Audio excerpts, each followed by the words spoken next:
100 வருஷம் நிரந்தரமா வாழறதுக்கு அவர் 100 வயசு வாழ வேண்டிய அவசியம் இல்லை. ஒரு நாள் வாழ்ந்தா கூட போதும். அந்த ஒரு நாள் அவன் பண்ண சாதனை, அடுத்தவங்களுக்காக அவன் சிந்தின ரத்தம், அவன் 100 வருஷம் மக்களோட மனசுல வாழ வேண்டும். ஆண்டவனுக்கும் மேல ஆணித்தரமா நிறைஞ்சிருக்கிற ஒரு பேர்,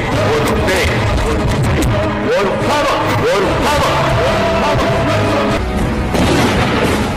அலைகளும் ஆர்ப்பரிக்க பூமியில் பூகம்பமாய்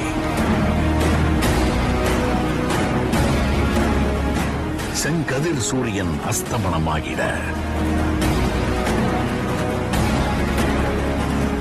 இடியும் மின்னலும் அவன் வரவை பறைசாற்ற தன்னிலை மறந்து